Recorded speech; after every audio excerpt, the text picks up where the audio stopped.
John Sekulow. The cover-up exposed as President Biden pushed a lie about the Afghanistan crisis to Americans and our partners around the world. Keeping you informed and engaged, now more than ever. This is Sekulow. We want to hear from you. Share and post your comments or call 1-800-684-3110. And now your host, Jordan Sekulow.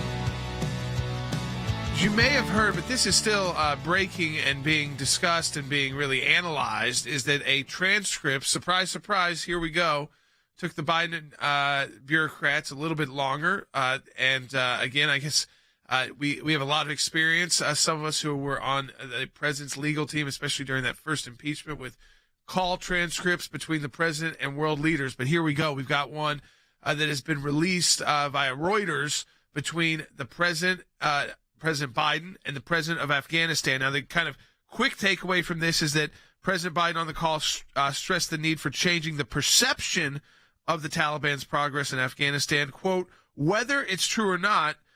So this transcript was on July 23rd. By August 15th, just to put this into context, so July 23rd, President Biden calls President Ghani of Afghanistan. By August 15th, the Taliban had already taken Kabul, and President Ghani had fled the country of Afghanistan and fled the presidential palace.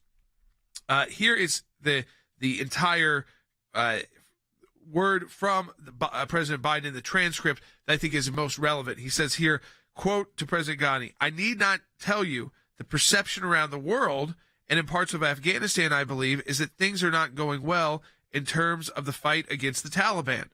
And there is a need, whether it's true or not, there is a need to project a different picture. We went through an impeachment over something much more minor in the United States. It was absurd, but of course we defended the president because of how absurd it was, over a transcript between world leaders.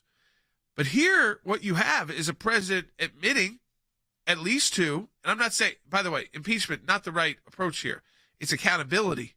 It's reminding the voters. It's shedding more light on what Congress can do, what our FOIA work will already be able to do, which is that this idea that they thought it was 90 days, they really thought there was more time, was a lie. They were making calls as early as July saying, at least give the perception that what we're telling the world is true, whether it's true or not. Now, it even involves the Joint Chiefs of Staff, General Mark Milley. Another transcript between his phone call and the phone call with the former Afghan president, President Ghani. This is from the Joint Chiefs of Staff chairman. Do you think his focus is in the right place? The perception in the United States, all direct quote, in Europe and the media. So we have our Joint Chiefs of Staff, the general there, Mark Milley, chairman of the Joint Chiefs.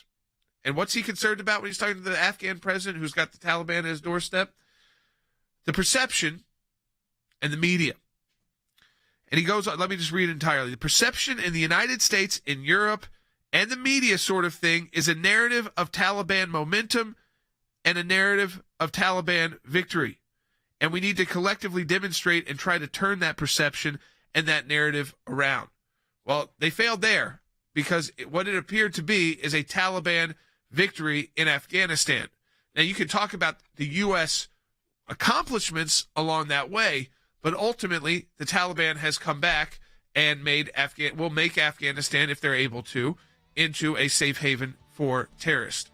We're going to get into this with our team, but I just wanted to get it all out there today for you on the broadcast that we've got now. These are confirmed transcripts. So you've got the President of the United States saying, again, whether it's true or not, we need everybody to think this. And you got even maybe worse, you got the chairman of the Joint Chiefs of Staff, General Milley, saying that, again, the media perception is what we need to be concerned about. Not on the ground, not the Americans there to be evacuated, not our embassy, not our troops, the media perception. Huge thank you to everyone who participated in the ACLJ's matching challenge. I will tell you, is amazing. And just a huge thank you to everybody out there who made those donations. Thank you so much. We're going to be right back to analyze all this on Sekulow.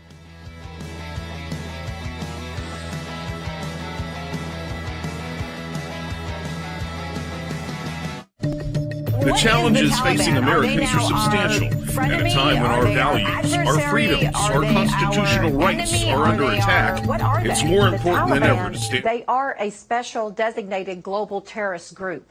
So we have to understand that that is a designation that they were given. We know what they do to people like us and Americans. They behead people and they torture people. They've beheaded one of my interpreters in front of his entire family. I've seen them machine gun a girls' school with the girls still in it, and just brutally terrorize anyone who doesn't comport to their version of Sharia law. The Taliban held another victory rally, parading mock NATO coffins. A speaker praised the ISIS suicide bomber who killed 13 U.S. service members and 200 Afghans, saying the Taliban have now established the Islamic State the suicide bomber yearned for. Taliban leaders promised to both fight ISIS and incorporate them into their ranks, hoping ISIS will become more moderate under the Taliban's influence. We have legitimized the Taliban as a terror state, and we know they are in bed with Al-Qaeda and the Haqqani network. They believe their brand of militant fundamentalism is to be spread around the world. Again, militant fundamentalism fueled by religious zealotism, a deadly combination. And they 100% want the whole world to live under Sharia law. Taliban members holding American weapons badmouth outgoing U.S. forces. As you can see, these infidels have destroyed the entire airport, he says. We had a team ready to fix this mess. Now that the Americans have gone, we're ready to clean it up. What are they? Well, it's hard to put a label on it, in part because we have yet to see what they are going to be now that they are in control, physical control of Afghanistan.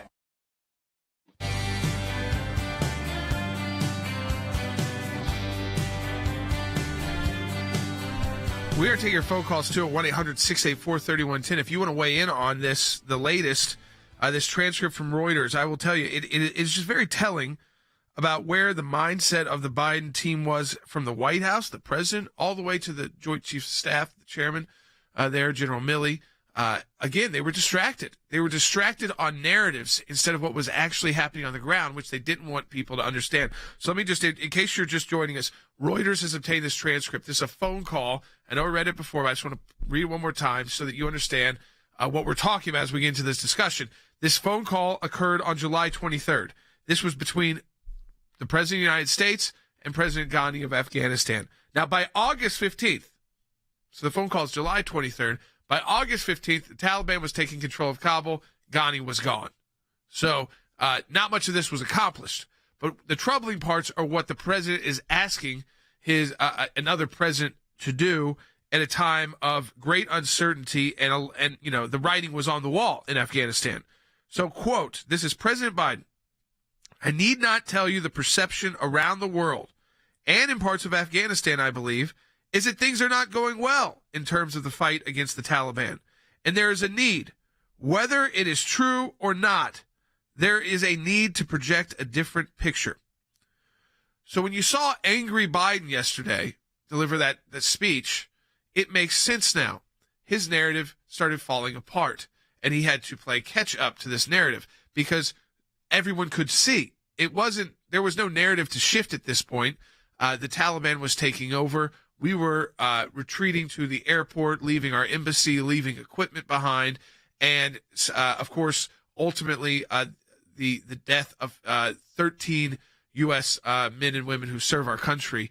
And all of that, because they're not focused on the ground, on the truth, on the facts, they're focused on a media narrative. If you want more proof of just how focused they are on pleasing the media or trying to get a narrative out to the media, which we've talked about a lot during this, their goal was, we're going to be the calm ones, the media, we're going to let these members of Congress will go on TV screaming about how bad this is, but we're just going to stay straight in our lane.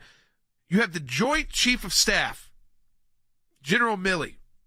Now, I will tell you, I'm not someone who supports this impeachment idea because, again, it would be Vice President Harris. The list goes down to then it's Nancy Pelosi. I mean, so that is not the approach. Also, I don't think bad foreign policy is necessarily is not an impeachable offense. And I don't want to keep, after going through that, twice as a country, once as the attorneys for the president, on the first impeachment, I will tell you that is horrendous for the country, whether or not, as in that one, the outcome is fairly certain that the president will remain because of transcripts of phone calls. That doesn't mean they aren't important, though. When you're making you're doing analysis, and as Congress is just going to begin its job of oversight. But let me switch over. These generals can resign. These generals can be fired.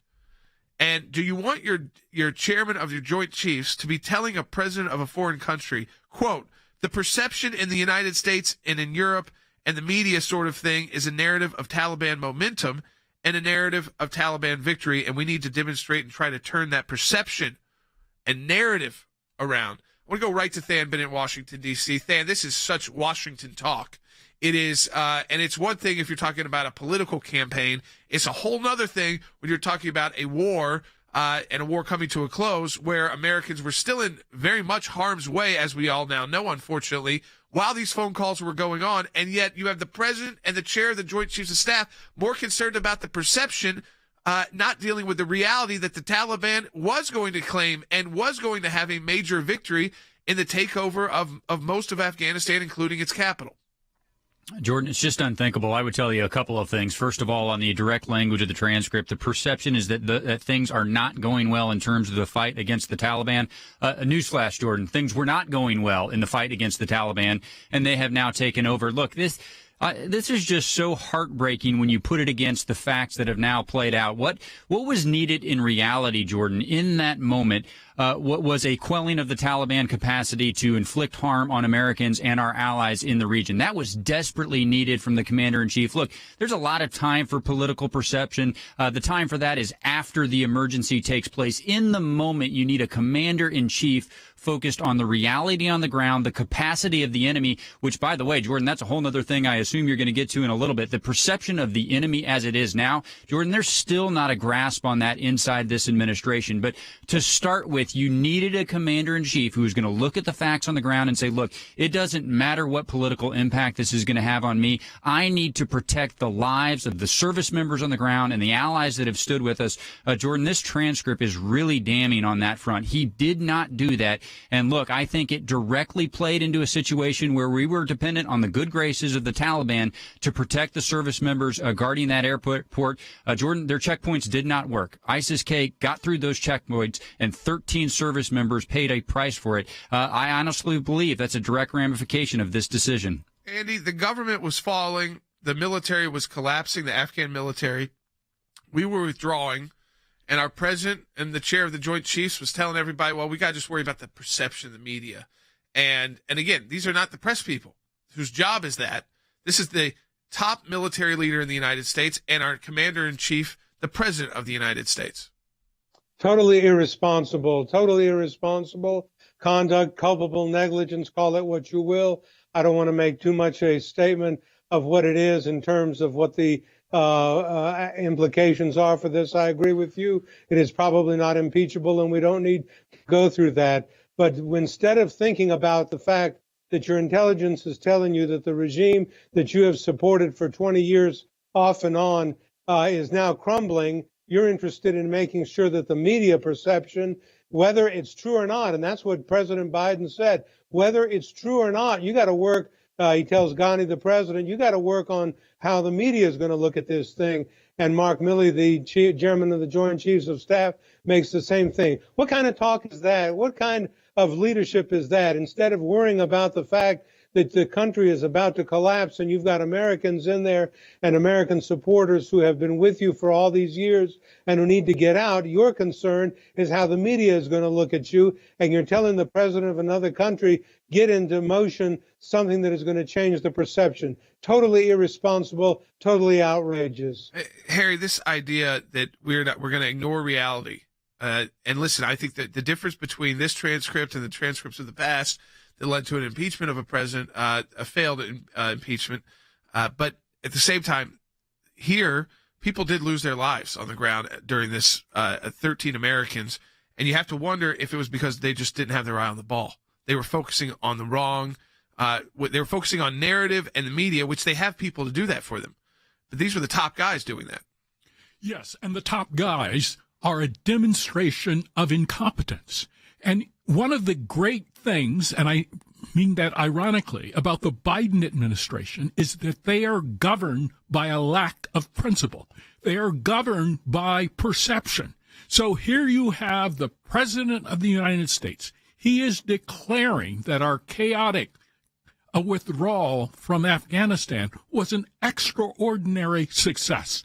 A success for the Taliban, a success for ISIS. It was an absolute failure for the American people, and now we know that President Biden was always lying because he knew that the Afghan government was collapsing and collapsing rapidly.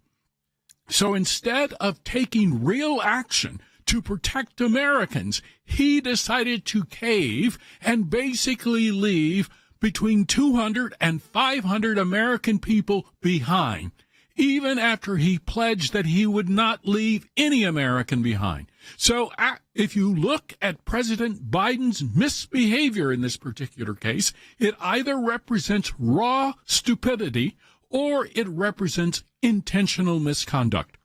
You know, we also have sound. We'll play for this in the next segment of the broadcast. The National Security Advisor, Jay Sullivan, is on, friendly MSNBC, and he's just being asked about how to label the Taliban. We're going to get to that in the next segment because his response is, is it shocking anymore? It's not really shocking. It's just upsetting because these people who have been in these positions under the Obama administration, they moved up to more senior roles in the Biden administration, have learned nothing. They are like we talked about with Rick. We talked about these cultures of the consensus and how Washington works and how they work with the bureaucracy, and it's those kind of responses and those kind of answers. But we do see now in this transcript one, the idea that they were asking a president of a foreign country to lie for them, to say, oh, things are much better. Of course, he left like 9 days later, and from those phone calls, or a month later, and you have a joint chiefs. So you have the top general in the United States asking a foreign president to lie to his people in Afghanistan and to the world, which would include Americans. Instead of focusing in on what's best for America and what's best for our troops and what's best for our allies and our Afghan allies, it was about trying to get foreign leaders to lie, a foreign leader, the president of Afghanistan at the time, to lie on their behalf, to tell the world, no, we're all good. That 90 days they talked about, that's correct, even though now we know they all knew that was not correct. The Taliban was winning, and they wanted to switch the narrative, not the reality, the narrative. We'll be right back. In my time in service, both as the CIA director and as Secretary of State, I watched the good work that the ACLJ was doing here in the States and all across the world. The ACLJ's work at the UN, overseas with the European Court of Justice, is incredibly important.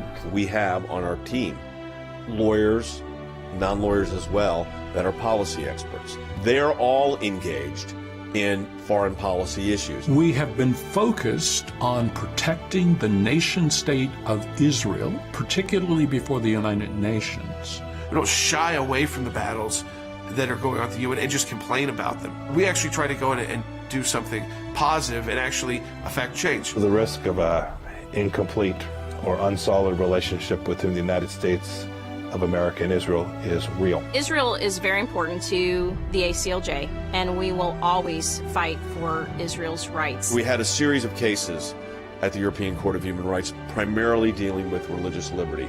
And as Secretary of State, I saw this too. Nations that had more religious freedom were on firmer footing. They had better democracies. America has always been the world leader in religious liberties, in freedom of conscience, in freedom of speech. We've taken the First Amendment, and that has been our cornerstone. It's to defend the rights of people of faith and others that are having their rights abused. We not only hold our government accountable, but we hold other governments accountable. You have to keep the battle going when it's not cool anymore, when it's not the number one story on TV. You have to actually be committed to finding it out, or else you'll never win. The ACLJ is front and center on this, whether it is going after the deep state, whether it is litigation that we're engaged in. Your support of the ACLJ enables us to do all of this. Go to aclj.org today. That's aclj.org.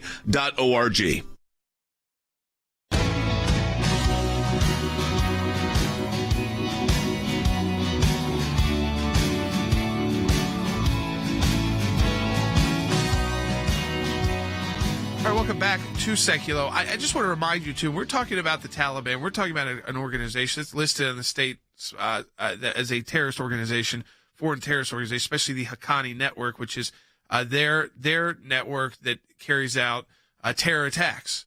And there's been reports about how they're really flexing their muscles in Kabul now, unfortunately, with to again strike fear and death and destruction and chaos into the Afghan society. And so, but don't forget, and the reason I say that is because you're about to hear our national security advisor asked about who the Taliban is. What should we consider them now? What should we call them now? It was a friendly question from MSNBC. That doesn't mean, though, they're not just as absurd answering these questions that are such softballs. Take a listen as Jake Sullivan. He is the national security advisor to the President of the United States of America. This is how he describes how to figure out who the Taliban is. What is the Taliban? Are they now our frenemy? Are they our adversary? Are they our enemy? What are they? Well, it's hard to put a label on it, in part because we have yet to see what they are going to be now that they are in control, physical control of Afghanistan. All right, let me go around the team here. Harry, first, they're on the terror list. I mean, so you've got the Haqqani network, you've got other various Taliban groups on the terror list. So, I mean, the foreign terrorist organization, the U.S. considers them part of a foreign terrorist organization. So it's not hard to put a label on who they are. It would have to be that they somehow shifted from that. There is no sign that they're doing that. Absolutely. So they are a terrorist organization. They were a terrorist organization. And my forecast is that they will continue to be a terrorist organization. So one of the things that we should keep in mind with respect to the Biden administration is that they try to avoid straight answers.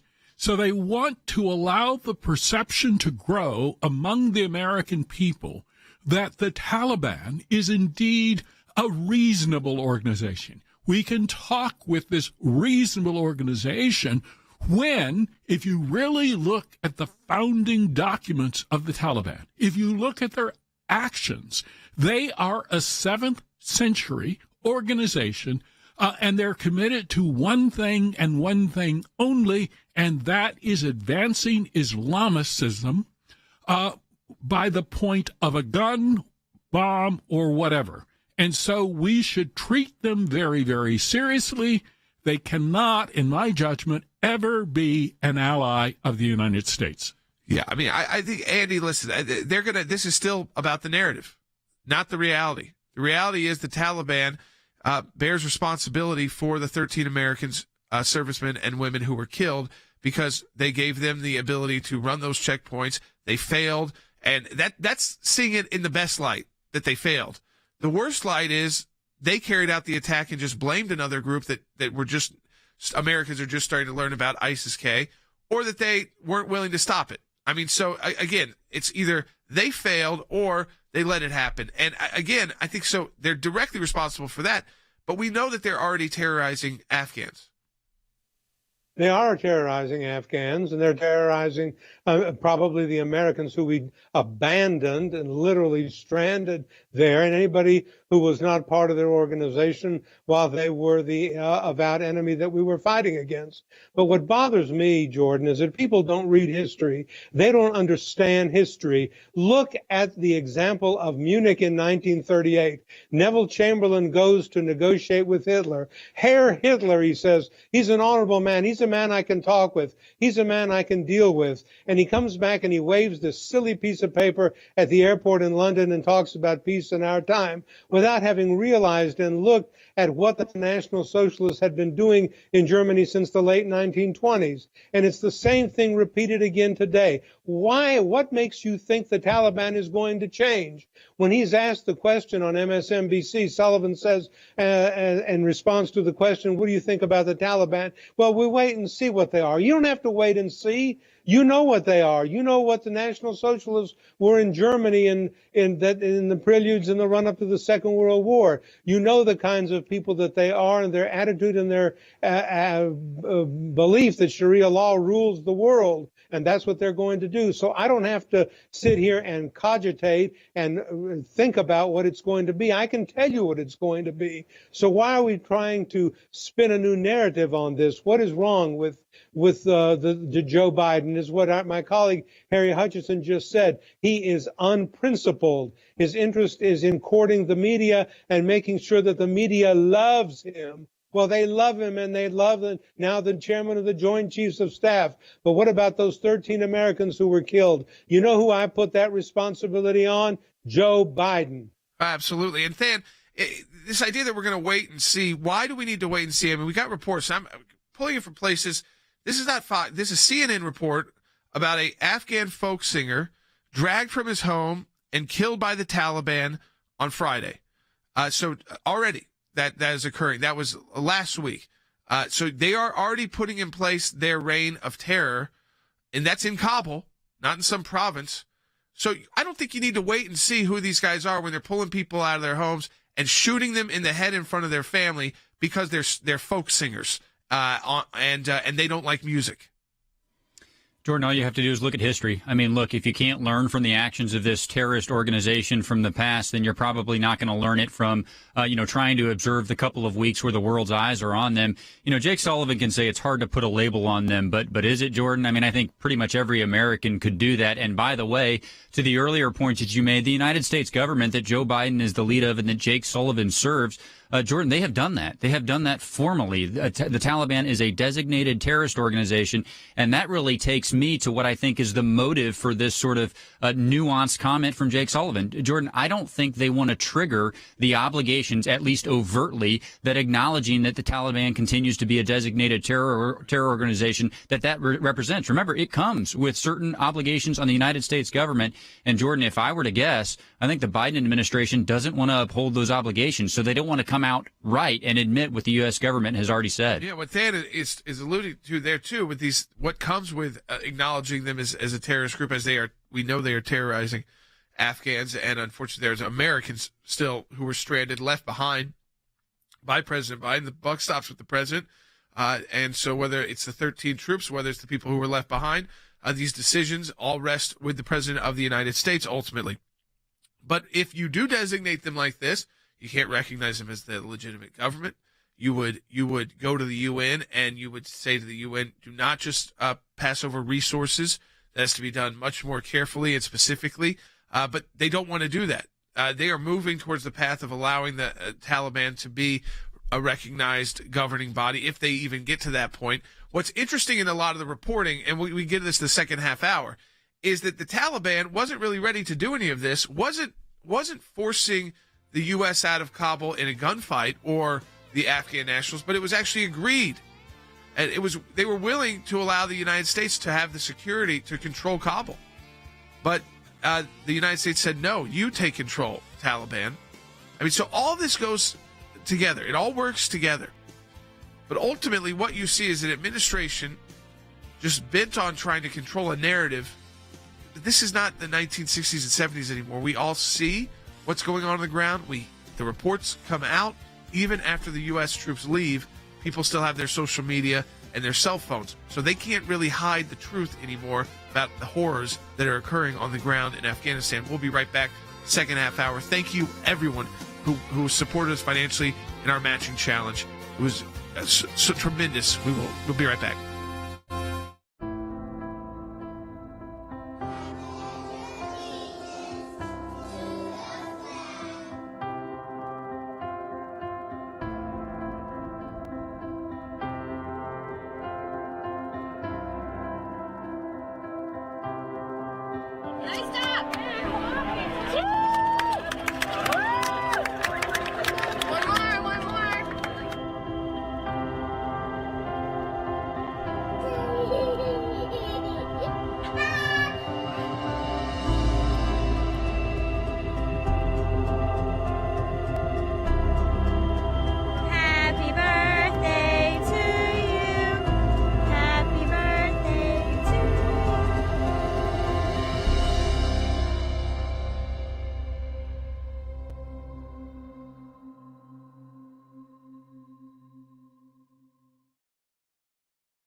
keeping you informed and engaged. Now more than ever.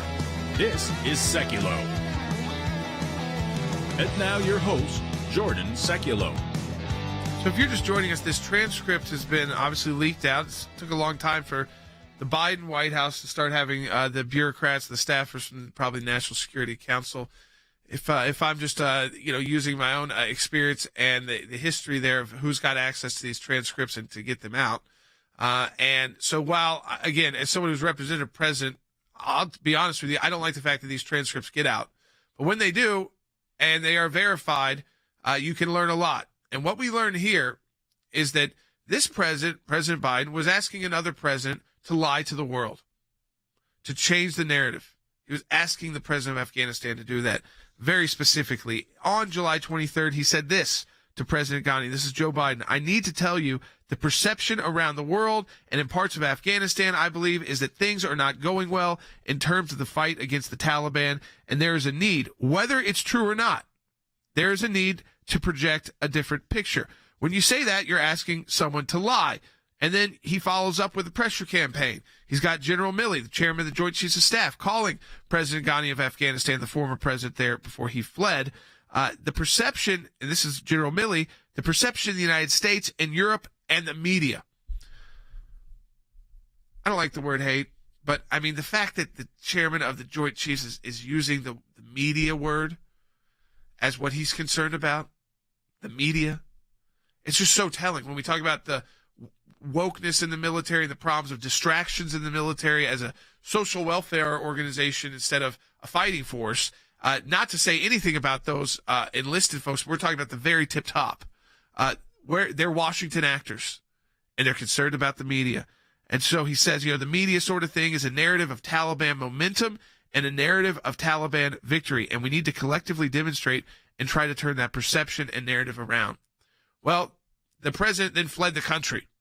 So from the calls from President Biden, from the chairman of the Joint Chiefs, they didn't change his mind on anything. Then, on top of that, I want you to take a listen to this. This is CNN talking to a New Yorker columnist about the U.S. credibility. It's Robin Wright. So again, this is not coming from the radical right. This is not coming from conservative media. It's not my words. It's not Jordan's words. It's not the ACLJ statement. This is a New Yorker columnist on CNN. Take a listen, Byte 31. Where is U.S. credibility today in the Middle East among both allies there, but also adversaries? I think the United States is facing a real test of its credibility. It's a turning point in the early part of the 21st century. The United States looked coming out of World War II as if it could beat anybody, the sophisticated Nazi war machine, the Japanese empire, and yet today we have been forced out by a ragtag militia that had no air power, no tanks, a very small force. The only thing I would take issue with her entire statement is whether or not we were forced out or we chose. Now, I think Americans supported the idea. We know that they did, both sides of the aisle, of ending this war. What that looked like, I think, to American people was very different than what we saw with this withdrawal. I don't think that most of people thought when you say we're going to end the war, we're going to abandon our embassy. We're not going to have any troops there to protect our U.S. interest and our allies. I mean, in a sense, you could have said this war ended when the Afghan army became the front line and the U.S. casualty rate dropped so significantly because of who was on the front lines was the Afghan military, but they relied on the U.S. support. They relied on the U.S. backing with a couple of thousand of troops for the entire country. That kept the Taliban out. So I think the only thing I take question there is not about the U.S. credibility, but I don't think we were forced out. We decided to go, and it was instead of controlling the actual narrative, by controlling the reality on the ground, we gave up the reality and tried to spin, the U.S. government tried to spin a narrative like they were living in La La Land. So we come back. Again, we're going to break this down with the team. You can take your calls as well, 1-800-684-3110. Your comments on Facebook, YouTube, and Periscope. Howard on YouTube wrote, and he said, it's hard to put a label on them about the Taliban. They're terrorists, period. I agree with you absolutely, Howard. We'll be right back.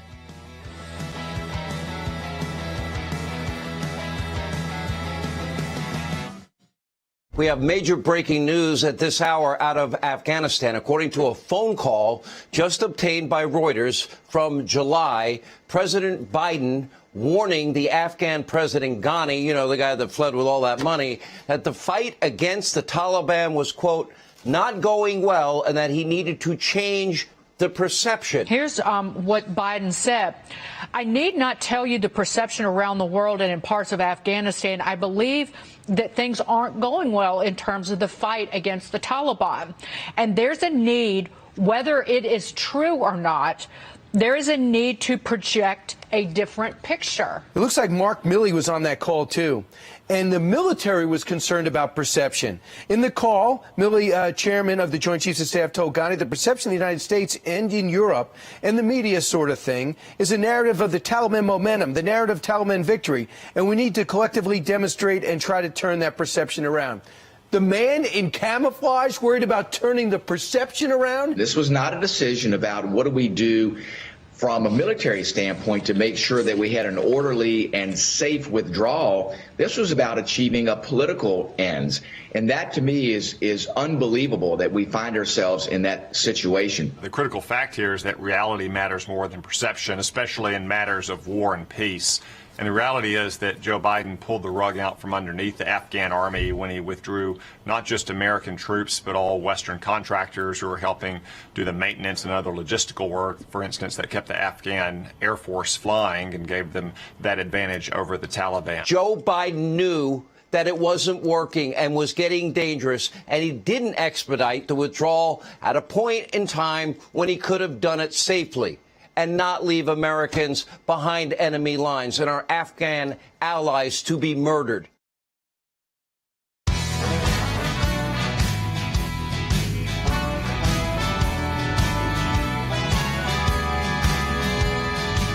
just want to read some headlines these last just few days. CNN, Afghan folk singer taken from his house and killed by the Taliban. New York Post, former Afghan minister claims Taliban killing children in reign of terror. Amnesty International, Afghanistan, Taliban responsible for brutal massacre of Hazara men. Yahoo News, Taliban soldiers are reportedly going door to door and executing people. Quote, they haven't stopped killing. The BBC, the Taliban killed my brother for protecting my family. Now, I read those to you to say, one, the diversity of the media outlets, but yet the similar storylines. The reign of terror of the Taliban that has begun in Afghanistan, so that our national security advisor can't identify who they really are.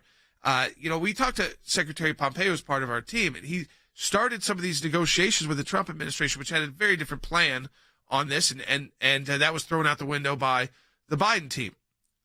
But when he describes these leaders from the Taliban, he used the word butchers. So they knew who they were dealing with. They knew who was across the table. They knew who was on the phone. They knew who was there. But Andy, this administration will not admit that to the American people. I mean, they are spinning for the Taliban. They are like the Taliban's press office, by going out there, even after they know all this is going on, and saying, well, we're not going to label them that, and maybe we can work with them. Well, that is, at best, a naive point of view, and at worst, a criminally negligent point of view. You cannot work with terrorists. You cannot work with people who slaughter people out of their houses and behead them and do the things that the Taliban has a history of doing. You cannot do this. It is impossible. And trying to be their press officers, as you said, is a useless and unprincipled task. And that is what Joe Biden has set himself up to do. Look, the important thing for Joe Biden is, what is my perception going to be among the media? What are they going to think of me? And I can work with the Taliban, and I should have kept my embassy there, and I should have economic and social relations and political relations with them. You cannot do that, fool. Read the history books. Understand this. And Sullivan is the advisor to a president of the United States who feels this way and who proposes and projects this kind of propaganda and this kind of ideology. The Taliban is not going to be good. And there is no way that it's going to support us or support the causes that the United States and its allies stand for. And one other thing, there was a question that was raised about the credibility of the United States among our allies. Well, I can tell you what that credibility is: zero. Yeah, I mean, they are holding mock funerals in the streets, holding caskets with the U.S. flag, the NATO flag emblem there, French flag, other allies.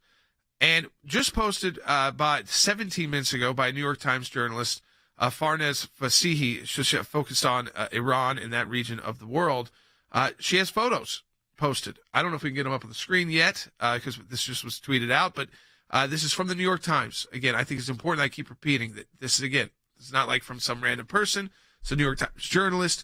And it's here, I'll read what she says, and the photos go along with it. American military Humvees. So they're loaded up on a truck, crossing into Iran from Afghanistan's eastern borders. Posted on social media. This was posted on social media by these actors. So, Harry, what we now know is that Iran already directly benefiting from the leftover equipment, the U.S. I mean, while we might see those Humvees as something the U.S. has had for decades, they're going to look at every part of those and try to develop the same kind of equipment. Absolutely. So President Biden has surrounded himself with incompetent advisors, from Chairman Milley to Jake Sullivan to Secretary of State Blinken. These individuals can tend to bloviate while the Taliban continues its reign of terror. And now we know that the Taliban has become basically a military supplier to Iran. So one of the unintended consequences of the chaotic withdrawal is the United States did not destroy all of its equipment. And so now this equipment will wind up in Iran, perhaps in Iraq, perhaps in Pakistan. And President Biden calls this a success. This is pure and unmistakable idiocy. I want to go to Than because Than, something you brought up too, with all this, we're talking about this transcript and seeing the equipment go to Iran and the no designation of what the Taliban really is. But Than, and there's the picture for everybody. It's up on the screen, and that came from a New York Times journalist. So they're loading some of this equipment and they're sending it right to the Iranians. But Than, you said something in our chat, and I think it's important for people to know, is that this transcript that has been released now to the public didn't have to be released to the public to get accountability by Congress. Explain that to people.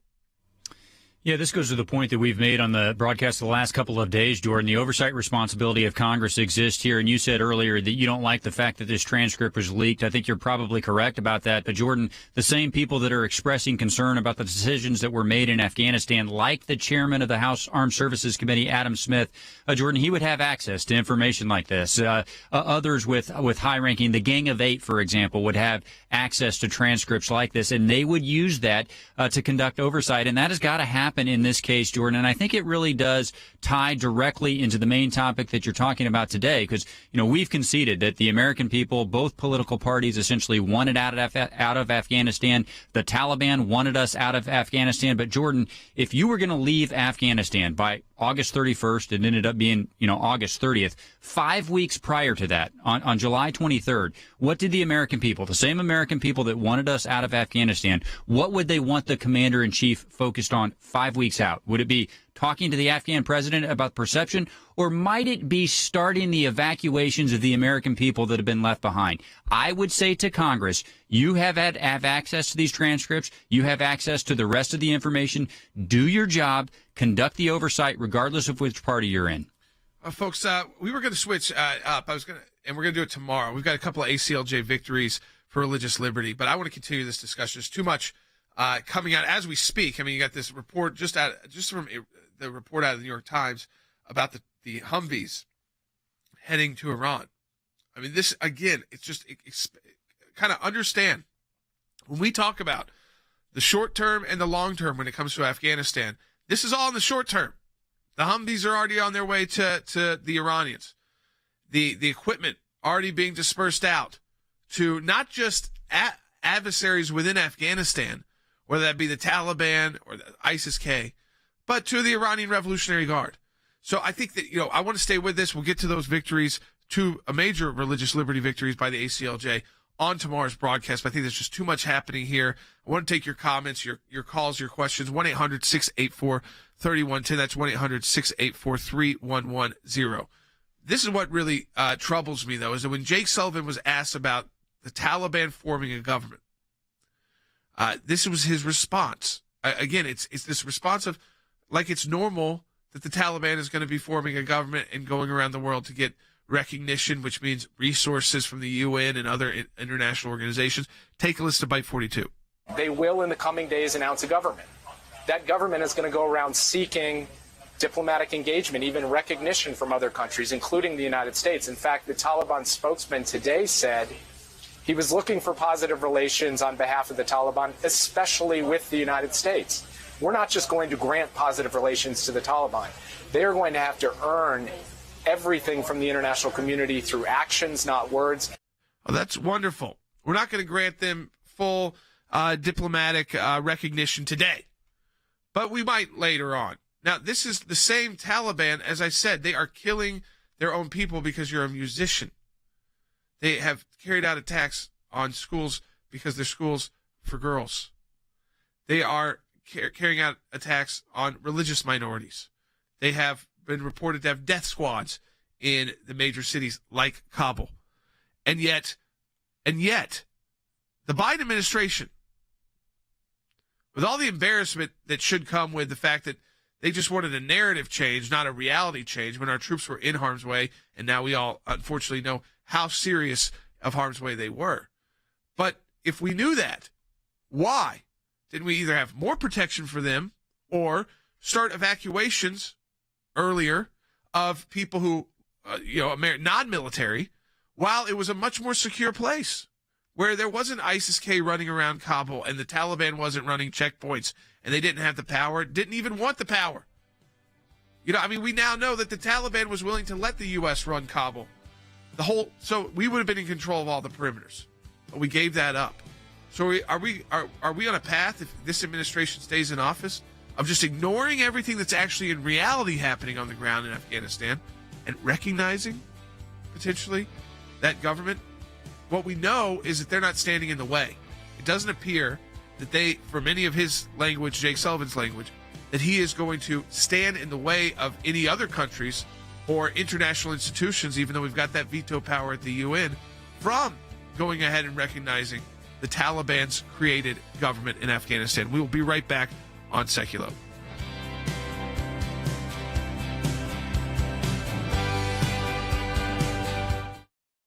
What is the Taliban? Are they now our frenemy? Are they our adversary? Are they our enemy? What are they? The Taliban, they are a special designated global terrorist group. So we have to understand that that is a designation that they were given. We know what they do to people like us and Americans. They behead people and they torture people. They've beheaded one of my interpreters in front of his entire family. I've seen them machine gun a girls' school with the girls still in it, and just brutally terrorize anyone who doesn't comport to their version of Sharia law. The Taliban held another victory rally, parading mock NATO coffins. A speaker praised the ISIS suicide bomber who killed 13 U.S. service members and 200 Afghans, saying the Taliban have now established the Islamic State the suicide bomber yearned for. Taliban leaders promised to both fight ISIS and incorporate them into their ranks, hoping ISIS will become more moderate under the Taliban's influence. We have legitimized the Taliban as a terror state, and we know they are in bed with Al-Qaeda and the Haqqani network. They believe their brand of militant fundamentalism is to be spread around the world. Again, militant fundamentalism fueled by religious zealotism, a deadly combination. And they 100% want the whole world to live under Sharia law. Taliban members holding American weapons badmouth outgoing U.S. forces. As you can see, these infidels have destroyed the entire airport, he says. We had a team ready to fix this mess. Now that the Americans have gone, we're ready to clean it up. What are they? Well, it's hard to put a label on it, in part because we have yet to see what they are going to be now that they are in control, physical control of Afghanistan. We barely addressed. I think I just call it, this aggressive speech by the president yesterday, defensive speech by the president. Came off extremely defensive. I will say the part that struck me the most was that Yemen hypothetical about, would we be in Afghanistan if this attack occurred, if Osama bin Laden and the attacks for 9/11 were planned in Yemen? But they weren't.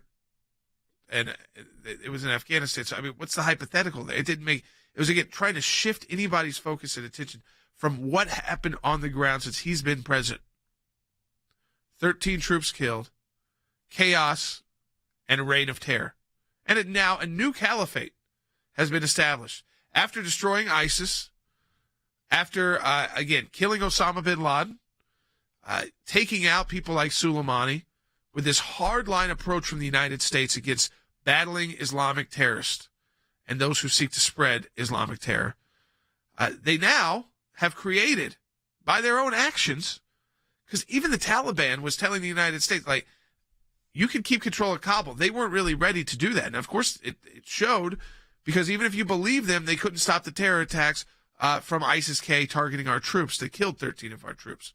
But again, there was more in that speech, because now I want you to take a listen to about the Americans left in Afghanistan. And I know a lot of you are concerned about that. I want you to know we're working on how we can assist in that. The ACLJ, a lot of that's going on, stuff that people can't talk about. We can't talk about on radio, can't broadcast out because of how people are having to go about this. But know that we are as involved as we can be.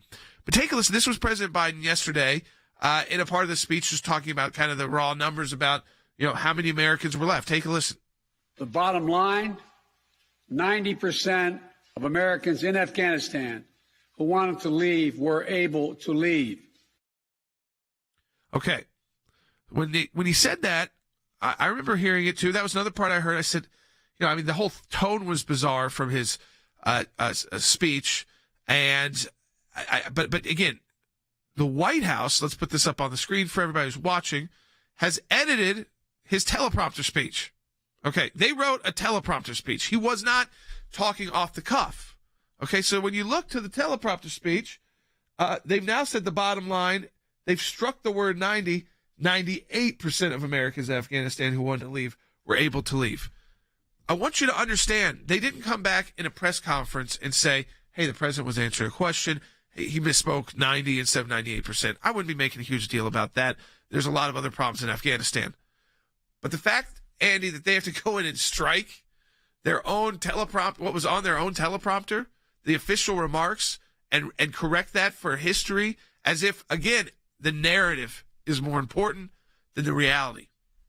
That's a pretty pathetic fact that you point out there, in the fact that they have to strike the teleprompter to put in 98 instead of 90. But it shows what we're looking at here, and that is a president and an administration, carryovers all from Obama, who were incompetent then and who are incompetent now, more so perhaps, who are playing to the media, whose own media, the left-wing media, is castigating them and criticizing them for what they do. And yet the narrative has to take precedence over the reality. That's what Biden is interested in.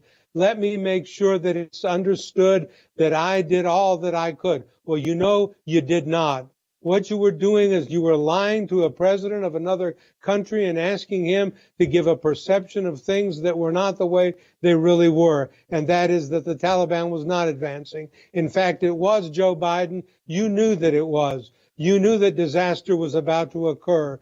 You should have been making plans to evacuate all the Americans and not 98%, 100% should have come back, dead and alive. This is the kind of thing that we are facing with in this administration. Incompetence. As a British Prime Minister said, and I repeat it to Joe Biden's face, sir, you are a great fool. To go to the narrative again, Jen Psaki was asked this question. I want you to take a listen, because this was, again, it all goes to narrative, and now we know just outright lying to try to shift the narrative. Bite 29. The president says that the U.S. should learn from its mistakes in the past. Does the president have any mistakes that he thinks he made during this withdrawal in Afghanistan that he wants to learn from? Well, I would say I think the president's been pretty clear that we all had an expectation that the Afghan National Security Forces would fight harder in the end, would fight against the Taliban. We all had an expectation that President Ghani would not flee the country. Those were not expectations that were clearly met.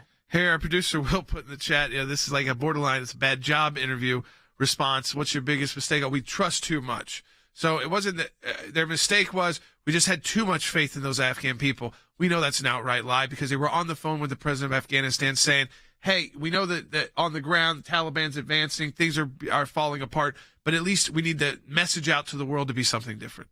Yes, and I think Jen Psaki's performance proves one thing and one thing only, that press secretaries are paid to lie, and she is a very bad liar in my judgment. Why? Because we have the president's own transcript, which basically undermines her claim that the Americans believe that the Afghanis would fight harder. We knew that the Afghani government was poised to collapse in July. And yet we kept telling the American people that this would be an orderly as opposed to chaotic withdrawal, or I would say collapse or surrender. And yet Jen Psaki goes out to the American people and she lies about the expectation. Well, they had no expectation except this one, failure. Dan, we know in Washington, D.C., because I do want to get people updated as we get towards Labor Day and then things getting back up to full speed there in Congress, we're talking about Capitol Hill. Obviously, there's going to be a lot of focus on Afghanistan, rightly so. There should be, and we're going to try to hold their feet to the fire on actually not just using the words of the Democrats to go on these interviews, but actually do something about it because they've got the power to do it, both the House and the Senate. But what else is on there? I mean, we know that the infrastructure push is coming. A domestic focus and a kind of refocusing of our attention is going to be attempted by Congress, especially the Democrats as well. Yeah, I'm actually glad you mentioned this, Jordan, because I'm going to make a prediction here. I actually think when the House and Senate come back to Washington, D.C. Next month or later this month now, Jordan, I think they're going to try to distract from Afghanistan by pivoting back to the infrastructure and reconciliation deals. I actually think they will try to make this issue of Afghanistan go away. And look, the reconciliation package, it's $3.5 trillion. It's mostly social spending. Jordan, that's very important, and we're going to be engaged on that as well. But we're going to have to multitask. I'm telling you, when they come back to town, they're going to try to make all of the focus about that, and they're going to try to make the American people forget about this debacle in Afghanistan. It's going to be up to groups like us, Jordan, and the American people to stay focused in on this. They're going to try to shift to that issue when they come back. Yeah, I mean, it's very easy for these Democrats in these positions of authority in Congress, House Armed Services Chair, to make the statements on TV about how this is going bad and this is wrong, but to actually commit to doing the real investigations in a nonpartisan way, so you're not covering for the Biden team, you're not covering for the mistakes that are made, is a huge ask. It hasn't really been functioning that way in Washington. So I think, Dan, these predictions are correct. It's why we have to do so much work to keep the attention of Congress where it needs to be. And they can do more than one thing. They can chew gum and walk at the same time. They should be able to. Maybe they haven't been in the last few years. We've got a lot of resources for you on this at ACLJ.org. Again, thank you to everyone who supported us financially during our matching challenge month. We will talk to you tomorrow on Sekulow.